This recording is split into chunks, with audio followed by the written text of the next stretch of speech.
Hello everyone, कैसे हैं आप सब। आई होप आप लोग बहुत ही अच्छे होंगे और मज़े में होंगे। तो आज हम देखेंगे यूपीएससी सीएससी में जो कुछ आंसर्स लिखे गए थे टॉपर्स के थ्रू। तो उसमें हम रवि सर की कॉपी को देखेंगे कि वो कैसे अपने आंसर्स को लिखते थे। तो ये हिंदी का पेपर था, तो उनका ऑप्शनल जो था वो हिंदी साहित्य था। तो उनकी हम ये कॉपी देखेंगे ऑप्शनल की, कि उन्होंने अपने आंसर्स कैसे लिखे और उन्होंने कैसे 3 बार अपना प्रीलिम्स मेंस इंटरव्यू दिया और तीनों बार उनको सक्सेस मिली और तीनों बार ही वो हिंदी मीडियम में टॉपर्स रहे हैं। और इस बार तो उनकी 18वीं रैंक आई थी, तो आपको भी पता है 2021 में। तो आज हम रवि सर की कॉपी को देखेंगे और ये देखेंगे कि कैसे इन्होंने अपने आंसर्स लिखे और अच्छे मार्क्स लाए। तो जैसे कि आपको पता है कि हिंदी हो या जीएस के पेपर्स हों, कोई भी पेपर हो, तो लगभग 250 नंबर का होता है। तो ऑप्शनल में तो 2 पेपर होते हैं, जिसमें फर्स्ट पेपर 250 होता है और जो सेकंड पेपर होता है वो भी 250 का होता है। ऑल ओवर जो ऑप्शनल सब्जेक्ट होता है वो हमारा लगभग 500 का होता है, 500 मार्क्स का।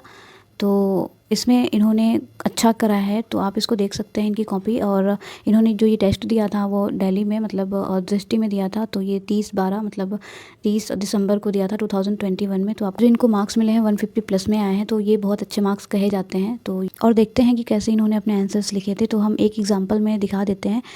तो आगे हम इनके आंसर्स पहले देख लेते हैं। तो इसमें जो पहला क्वेश्चन था वो 150 वर्ड में लिखना था और इसमें पूछा गया था कि राजभाषा हिंदी और देवनागरी अंक, इसके बारे में टिप्पणी करनी थी। तो इन्होंने देखिए कैसे लिखा है इन्होंने कि स्टार्टिंग करी है इन्होंने कि संविधान के अनुसार 343 मतलब जो आर्टिकल 343 होता है उसके अनुसार संघ की भाषा हिंदी होगी। तो मतलब ऐसा दिया गया है 343 में कि संघ की जो भाषा होगी वो हिंदी होगी। किंतु इसके साथ यह भी उपबंध किया गया कि संघ के शासकीय प्रयोजनों के लिए प्रयुक्त संख्याओं का स्वरूप अंतर्राष्ट्रीय होगा, जैसे 1 2 3 4 आदि। तो आगे इन्होंने पैराग्राफ में ही सारा कुछ लिखा है। तो इन्होंने स्टार्टिंग तो संविधान से करी है, संविधान का एक पैराग्राफ डालकर कि उन्होंने बता दिया कि तो जो संघ की राजभाषा थी वो हिंदी है, तो वो कैसे हुई और क्या क्या उपबंध करे गए थे हमारे संविधान में उसके लिए। तो आगे जो लिखा है उन्होंने लिखा है कि हालांकि संविधान सभा में ही देवनागरी अंकों 1 2 3 आदि को संवैधानिक मान्यता प्रदान करने के पक्ष में आवाज़ें उठीं। इनमें सर्वप्रमुख योगदान पुरुषोत्तम दास टंडन, सेठ गोविंद दास आदि जैसे प्रेमियों का था। निम्न कारणों से अंतर्राष्ट्रीय अंक अपनाए गए। तो इसमें जो कारण इसमें बता दिए गए आगे।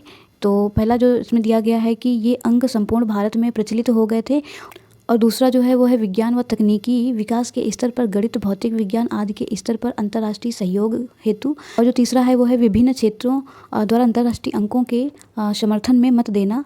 तो इसको भी पैराग्राफ में ही लिखा गया है। इस प्रकार देवनागरी अंकों को अपनाने की मांग 1963 और 1965 में राजभाषा अधिनियमों के समय भी उठी, किंतु आज भी संविधान में अंकों का स्वरूप अंतर्राष्ट्रीय ही है और सरकारों को पर्याप्त विचार विमर्श के उपरांत इस पर निर्णय लेना चाहिए। तो इन्होंने एक लास्ट में अच्छा सलूशन दे दिया कि सरकार को क्या करना चाहिए। तो मतलब एक ऐसी लैंग्वेज नहीं लिखी है जिससे कि एक किसी को प्रॉब्लम हो, तो अच्छा आंसर है। तो देख सकते हैं इन्होंने पैराग्राफ फॉर्म में ही लिखा है। और आगे देखते हैं कि इसमें जो पहला पेपर होता है या सेकंड पेपर होता है, तो इसमें जो फर्स्ट क्वेश्चन होता है तो उसमें 5 एक तरीके से टिप्पणियाँ करने के लिए आती हैं, 5 डेफिनेशन और उनके बारे एक्सप्लेन करने के लिए आता है। तो पहला जो क्वेश्चन था वो देख लिया और जो सेकंड है इसमें खा नंबर पर दिया गया है, ये भी देख सकते हैं। इसको भी बहुत अच्छे से लिखा है। तो राइटिंग बहुत अच्छी तो हम नहीं बोलेंगे, पर हाँ इतनी अच्छी है कि समझ में आ जाता है और अच्छे मार्क्स मिल सकते हैं। क्योंकि आपको भी पता है जब वहाँ लिखना होता है तो हमें राइटिंग का तो जैसी होती वैसी आती है, तो राइटिंग को भी ध्यान में रखना होता है और हमें एक क्वेश्चन टू द पॉइंट लिखने की ज़रूरत होती है। तो लास्ट में कंक्लूज़न ज़रूर देना होता है। तो इन्होंने बहुत अच्छे से ऐसे इसको डिफ़ाइन किया और लास्ट में इन्होंने कंक्लूज़न भी दिया है। और इसमें भी इनको लगभग अच्छे मार्क्स मिले हैं, 10 में से 6। और आगे भी ऐसे ही देख सकते हैं सारे क्वेश्चंस। और काफ़ी अच्छा इन्होंने लिखा है और काफ़ी अच्छे इनको मार्क्स भी आए हैं। तो आप ऐसे सारे के सारे क्वेश्चंस देख सकते हैं। और इतना ज़्यादा पैराग्राफ या टू द पॉइंट लिखेंगे तो ज़्यादा बेस्ट होगा, वो चाहे कोई भी जीएस का पेपर हो या ऑप्शनल हो, कुछ भी हो।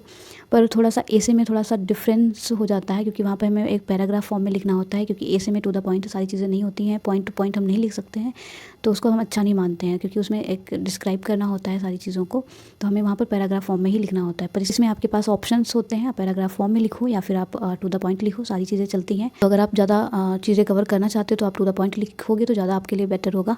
तो इसमें देखिए आप जैसे ये क्वेश्चन आप देख रहे होंगे कि तो इसमें भी इनको लगभग अच्छे मार्क्स मिले हैं। तो ये क्वेश्चन लगभग 20 मार्क्स का था और इन्होंने हिंदी साहित्य के विकास में अपभ्रंश के योगदान पर प्रकाश डाली, इसके बारे में लिखा है। और देख सकते हैं कैसे हेडिंग्स, कैसे फ्लो चार्ट वगैरह बनाया है, कैसे हेडिंग्स वगैरह कोड करी हैं इन्होंने। और इसको भी देख सकते हो, इसमें भी इनको बहुत अच्छे मार्क्स मिले हैं, 20 में से 12.5 नंबर मिले हैं। तो इनको आप देख सकते हो। तो इन्होंने सारे आंसर्स ऐसे ही लिखे हैं, आप इनको आराम से देख सकते हैं। और इनकी कॉपी जो है वो आप इनकी साइट पर जा कर के, दृष्टि की साइट पर जा कर के वहाँ से भी डाउनलोड कर सकते हैं। तो चलिए देखते हैं इनको क्या सलूशन मिला है।